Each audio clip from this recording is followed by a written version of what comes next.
Bienvenue, mesdames et messieurs, dans Le Guest, une émission du studio ETL pour discuter sur différents sujets de la vie courante. À qui profitent les sanctions imposées sur de multinationales ou opérateurs économiques œuvrant dans le secteur de ressources naturelles? Pour ces cas de figure, nous parlerons de la République démocratique du Congo. C'est à cette question que nous tenterons de répondre avec mon invité de ce soir. Il s'appelle Diman Niembwe. Monsieur Diman Niembwe est un entrepreneur et formateur en développement des affaires. Bonsoir à toutes et à tous et bonsoir Diman. Bonsoir. À combien s'élève la liste d'opérateurs économiques œuvrant en RDC mais sanctionnés par le gouvernement américain? Je pense qu'elle va peut-être à une trentaine, hein, à peu près 14 ou 20 entreprises et puis une dizaine de personnes, ça peut être un peu plus, hein. Mais à qui profitent ces sanctions? En tout cas, c'est une question très intéressante et je pense que la réponse est aussi assez compliquée. Alors, je pense que ces sanctions, elles profitent bel et bien aux Occidentaux et, et les ONG occidentales. Euh, je pense que c'est vraiment les deux entités à qui ces sanctions profitent. Mais pour ces cas de figure, parce qu'on a dit on va parler de la République démocratique du Congo, y a-t-il des opérateurs économiques que vous connaissez nommément, qui ont été sanctionnés? Bon, pour le cas du Congo, je vois le Congo Futur avec Ahmed Hussein et Ali Tajdine. Ensuite, le cas le plus récent, c'est Dan Gertler. Alors, pour ajouter un peu à qui profitent les sanctions, j'ai tantôt dit que c'était les Occidentaux à qui ça profitait. Si nous prenons le cas de Dan Gertler, par exemple, nous nous rendons compte que quand il a été sanctionné, il y a la firme Sif qui a été frappée d'une amende de 413 millions de dollars. Alors vous verrez que sur ces 413 millions de dollars, 213 milliards sont revenus comme amende au département de justice aux États-Unis et 199 à la Security and Exchange Commission. Donc, en fait, cet argent-là reste aux États-Unis. Ce sont des amendes qu'on a payées. Ce sont des amendes qu'ils ont payées, les 413 milliards que la société Sif a payé parce que c'est une société à laquelle Dan Gertler a recouru pour des investissements dans le secteur minier. Alors, pour les ONG, vous verrez par exemple que Global Witness, qui a un bureau à Paris, Washington, D.C. et New York. Donc, vous voyez, ces bureaux-là sont là-bas, ils sont payés, ils payent des gens. Un PLAF qui est aussi basé à Paris. Donc, vous voyez, c'est là une preuve que ces sanctions-là profitent bel et bien aux Occidentaux. Mais qu'est-ce qu'on les accuse exactement? Ceux qu'on accuse Dan Gertler ou... Par exemple, Dan Gettler, parce que nous parlons de lui tout de suite là. Bon, avec Dan Gertler, ils disent que de 2010 à 2012, bon, ils disent une période de 3 ans, les contrats que Dan Gertler a conclus, selon eux, ils disent que la RDC a perdu 1,3 milliard de dollars. Alors, ils disent qu'il y a eu corruption et que les contrats étaient opaques. Mais si je peux encore ajouter en retournant sur le fait que ces sanctions n'aident pas tellement la RDC et son peuple, parce que si les Américains voulaient vraiment aider la RDC, vous vous rendrez compte que en RDC, chaque année, le Trésor public perd 15 milliards de dollars. Mais dans le cas de Dan Gertler, on vous dit que c'est 1,3 milliard en 3 ans. Donc 15 milliards par année, vous faites les calculs. Vous voyez que si les Américains voulaient réellement aider le Congo, ils ont frappé au mauvais endroit. Comment au mauvais endroit? Parce qu'il est parmi les gens qui font perdre de l'argent en République démocratique du Congo, ou au pays.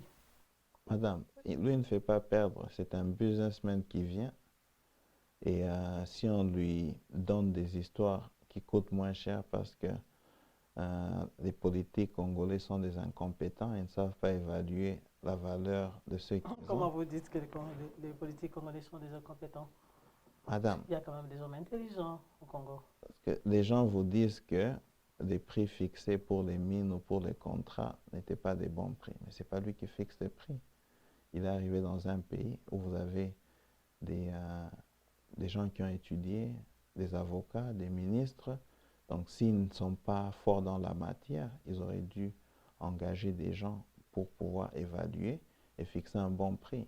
Donc, comme un businessman, si vous me donnez quelque chose qui revient à 100 dollars, à 30 dollars, pourquoi je vais refuser?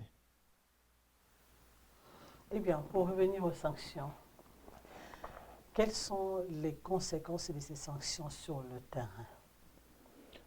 Les conséquences de ces sanctions sur le terrain, c'est dans le cas, par exemple, de Dan Gertle, qui a une entreprise qui investit dans plusieurs endroits au pays. Donc, ils ont des projets sociaux liés à leur investissement.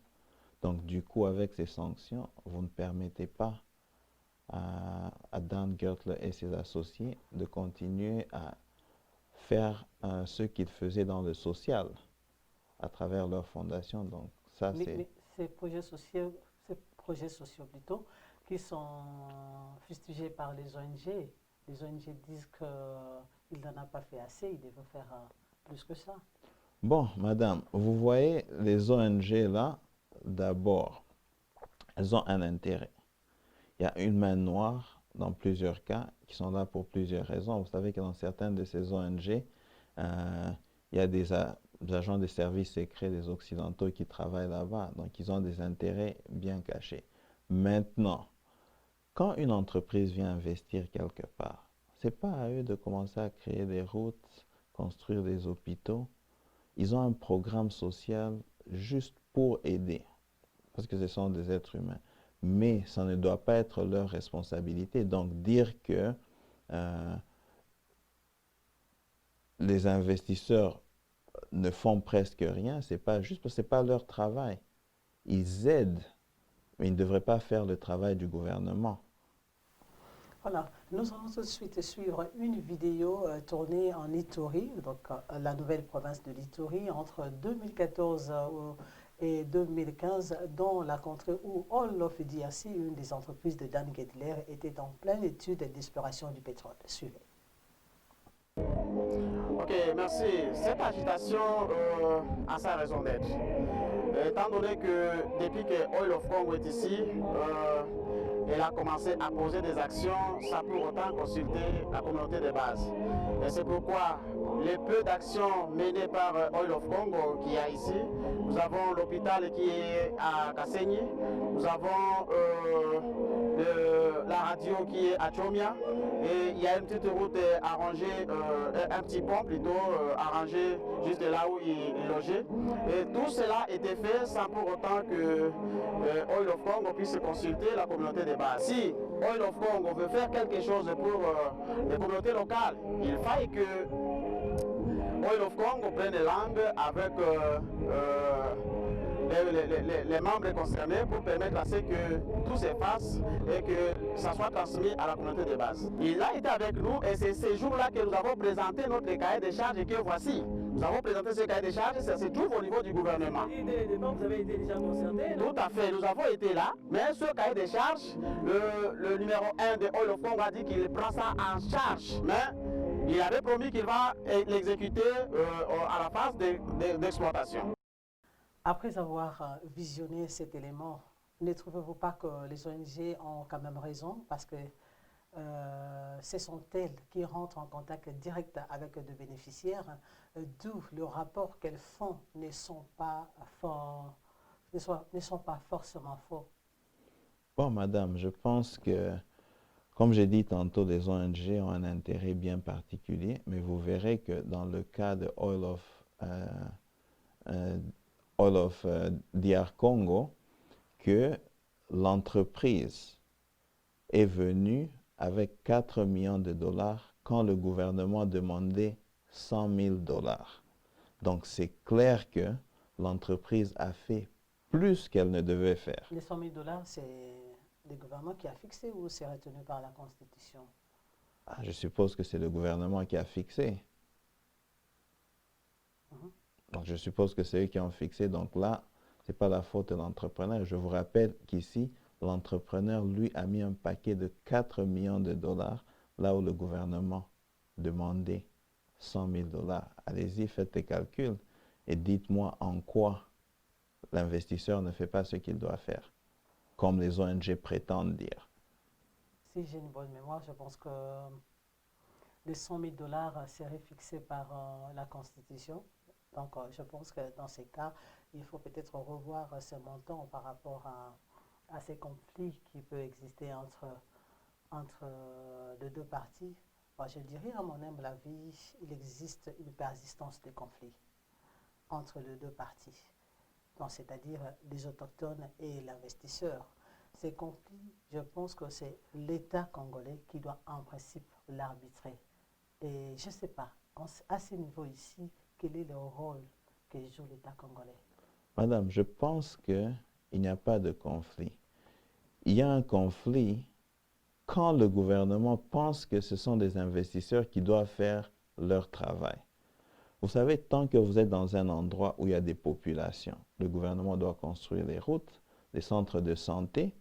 Mais comme le gouvernement ne fait pas ce travail, nous, quand nous arrivons en tant qu'investisseurs, là maintenant, et le peuple et le gouvernement s'attendent tous à ce que nous, on fasse les routes, qu'on crée les hôpitaux, qu'on crée des champs pour eux. Madame, mais ça, c'est de la folie. C'est de la folie. Vous avez dit vous-même que le gouvernement demande 100 000 dollars. Un investisseur vient, il met un paquet de 4 millions de dollars. Et ça ne s'arrête pas là. Après ces 4 millions de dollars-là, il va commencer à toujours donner. Parce que ce centre médical qu'il va construire, le gouvernement ne va presque rien faire pour l'équiper. Les écoles qu'il va construire, le gouvernement ne va presque rien faire pour l'équiper. Donc, l'investisseur fait déjà beaucoup et le gouvernement doit prendre ses responsabilités pour faire ce qu'il doit faire. Donc ça, c'est vraiment... Et alors là encore, les ONG, par exemple, prenons Global Witness, prenons PLAF, quand ils viennent, est-ce qu'ils sont partis voir tout ce que Dan Gertler et ses associés ont fait? Même si on dit que ce n'est pas assez. Vous avez par exemple ce qu'il a fait en Saint-Louis. Vous avez les sœurs Raymond en Tsélé. Vous avez All of Congo dont nous venons de visualiser ce qu'ils ont fait. Et il y a encore bien d'autres choses. Mais ça, c'était même le travail du gouvernement. Donc, si le gouvernement ne peut pas bien s'organiser, et moi je pense qu'il n'y a même pas à corriger les 100 000 dollars dont vous parlez parce que les investisseurs payent les taxes. Il y a des royalties, de redevances qui viennent après ça.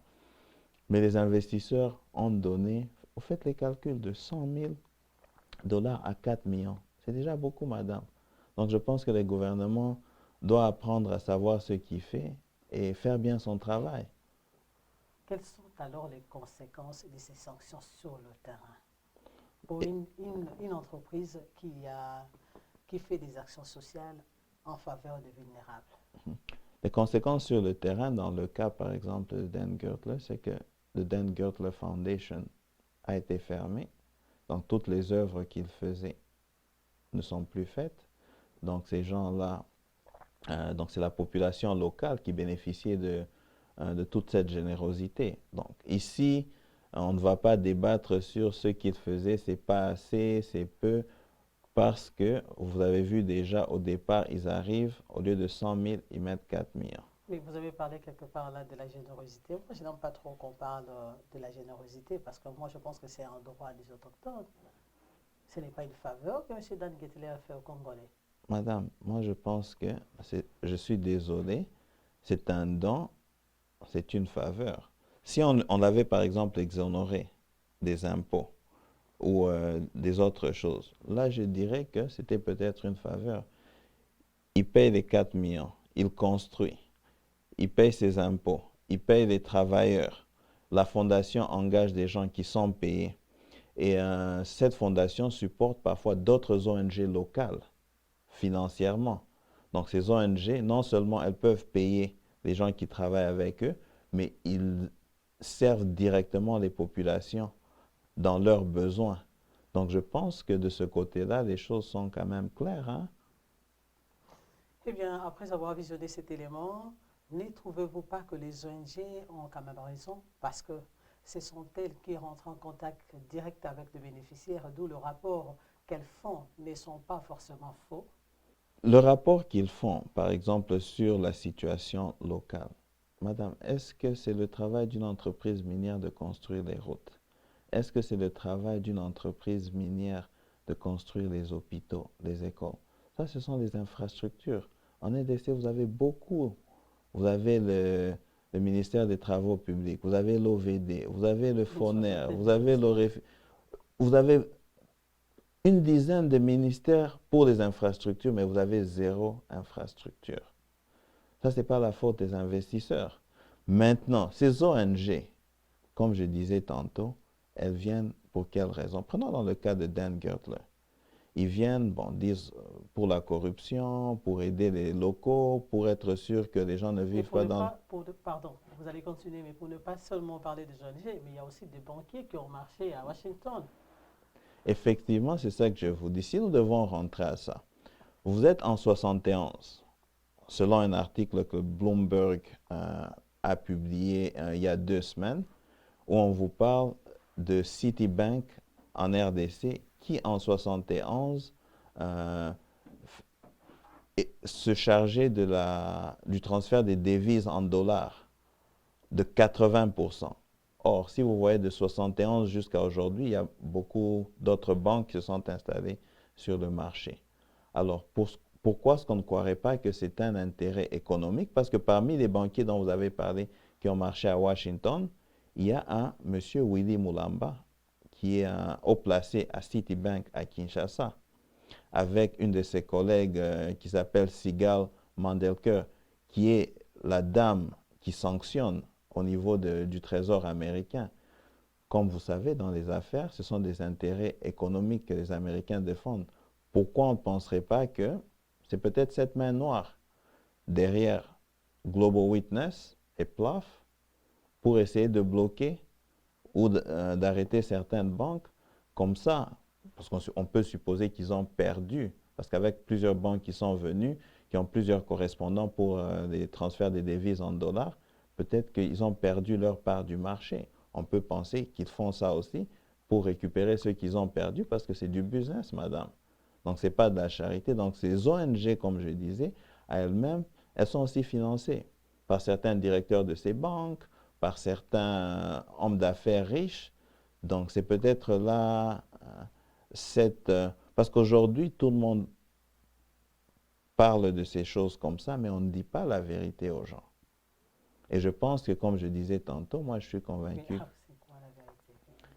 La vérité, elle est cachée. C'est pourquoi il faut que tout le monde réfléchisse, que tout le monde commence à... Il ne faut pas seulement écouter Global Witness, il ne faut pas seulement écouter PLAF, il faut aussi écouter les autres. Il faut voir. Nous savons que tous les Occidentaux, quand ils viennent, et surtout en Afrique, c'est pour les minéraux, c'est pour leurs intérêts. Et bon, on vous apporte des ONG pour dire qu'ils veulent aider le peuple, ils compatissent à la souffrance du peuple. Mais si nous devons encore penser à autre chose, aujourd'hui, Tenke Fungurume Mining, que les Américains exploitaient, est-ce qu'on connaît exactement ce qu'ils ont payé pour ça? Est-ce qu'on sait le manque à gagner du gouvernement congolais sur ce dossier? Vous ne pensez pas qu'ils avaient publié ça? Je ne sais pas s'ils l'ont publié, mais vous savez, aujourd'hui, en Afrique, en RDC, quand ces Occidentaux viennent, ils ne payent jamais le prix correct. Vous allez au Ghana avec le cacao, c'est la même chose. Ils le prennent à vil prix. Vous allez en Côte d'Ivoire avec le cacao, c'est la même chose. Vous allez en Afrique, partout, il y a des minéraux. Donc, vous n'allez pas nous dire que c'est seulement aujourd'hui, en 2017, que ces Occidentaux se réveillent et disent que finalement, ils veulent aider les populations. On vous envoie Global Witness, on envoie PLAF.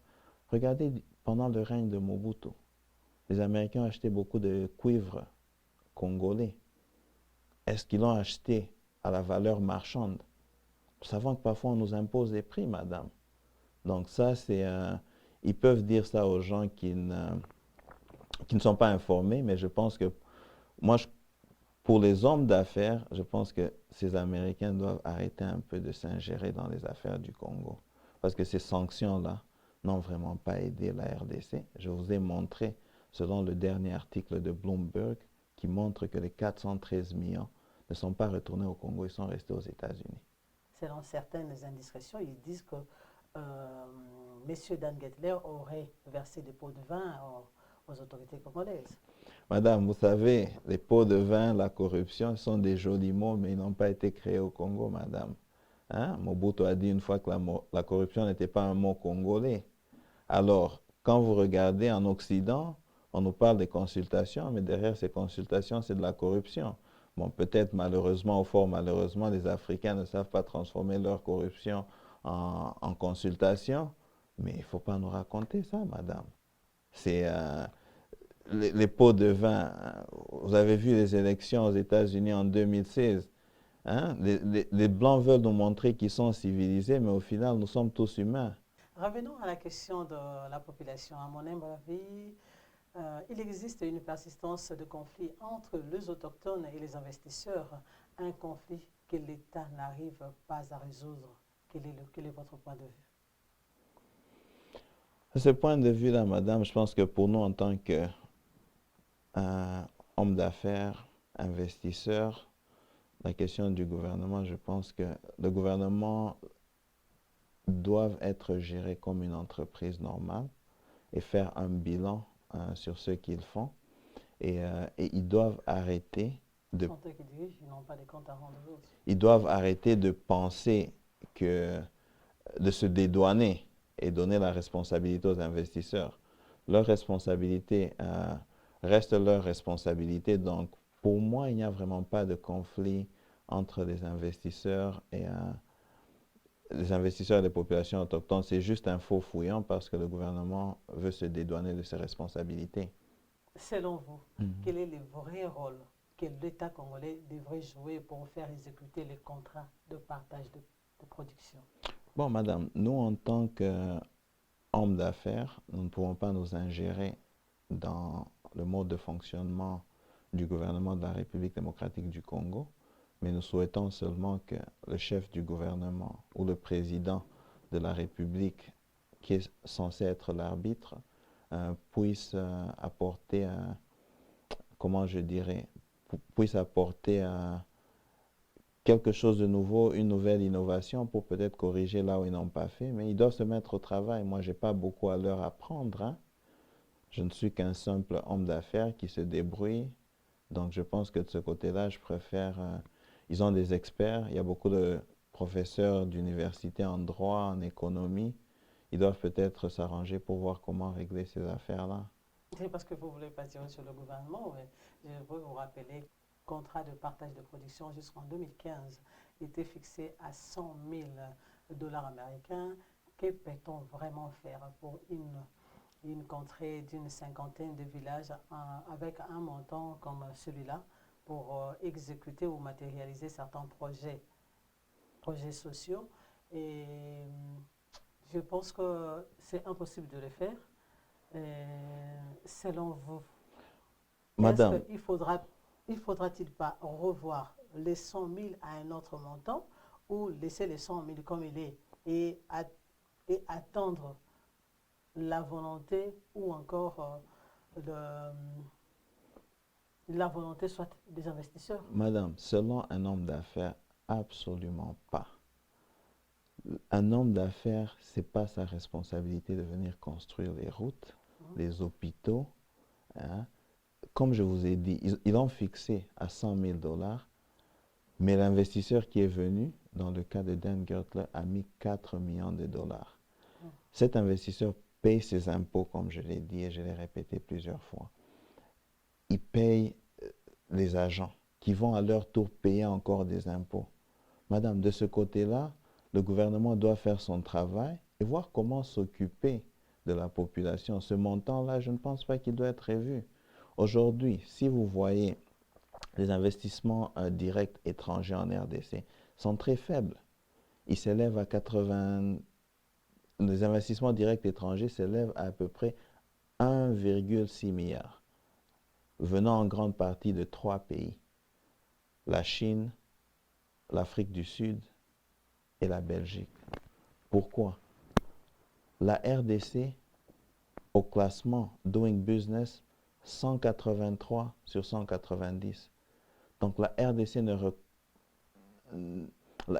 ne remplit pas les bonnes conditions pour que les gens viennent. C'est là qu'ils doivent commencer. Ils ne doivent pas penser à revoir ce montant-là. Ils doivent plus voir qu'est-ce qu'ils peuvent faire pour attirer beaucoup plus d'investissements directs Et étrangers. non, mais ça part du climat des affaires aussi. Si vous ne revoyez pas le montant, vous ne pourriez rien faire pour les populations qui sont là, qui doivent accepter l'arrivée des investisseurs sur sa terre. C'est ça? Madame, les populations locales qui doivent Si les populations accepter. n'acceptent pas des investisseurs sur leur terre, comment vous, les investisseurs, vous allez travailler? Madame, au fait, ça c'est un autre faux fouillant du gouvernement. Le gouvernement veut se dédouaner en nous donnant, nous, ces responsabilités-là. Les routes, madame, c'est le gouvernement qui doit les faire, des hôpitaux et tout ce que j'ai énuméré là-bas. Ce n'est pas notre travail. Donc ça, c'est un faux fouillant et c'est là aussi que les ONG profitent. Finalement, on veut que les entrepreneurs viennent, qui créent des routes, qui créent des hôpitaux. Vous avez maintenant demandé de créer des églises et commencer à donner aussi la dîme, en plus de tout ce que nous faisons. C'est déjà assez, madame. Je pense que là, il faut que le gouvernement prenne ses responsabilités. Un gouvernement qui sait bien évaluer son programme, qui sait bien identifier ses sources de revenus, n'a même pas commencé à demander aux entrepreneurs de donner les 100 000 qu'on donne. Parce que s'ils récupèrent l'argent dans ses impôts, ils récupèrent l'argent dans leurs redevances, de royalties et tout ça, ils auront assez d'argent pour se débrouiller. Ça, ce n'est pas vraiment le problème des investisseurs, madame. Merci beaucoup, Diman. Je pense que nous sommes à la fin de cette émission. As a business trainer, do you have a message for Dan Gettler? Yeah, I've got a very simple message. I watched the video that he did. All I have to say, I'm not in agreement with the sanction because, like I said in in the interview that we just had, is that these sanctions do not benefit the people of DRC, and they are not fair for several reasons that I talked about in the interview. Now, sanctions are just sanctions.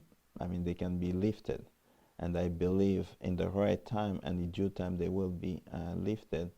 So I will just encourage Mr. Gertler to continue doing what he does well when it comes to social responsibility in the Congo, and to continue doing what he does well as a business person. And whenever there's an opportunity to improve, we can always improve. And I will also encourage him to allow his communication team to do what they have to do and follow his advice. I'm sure that things, will be fine, and we as business people actually have to say the fault here is in part, especially from a leadership standpoint, stem from the Congolese government irresponsibility in valuating their asset. And that blame should not go to Dan Gertler. So that's why for me, if I have to blame somebody, I will blame the Congolese government. And like I said, I don't believe those sanctions are right. People often have our eye on emotion.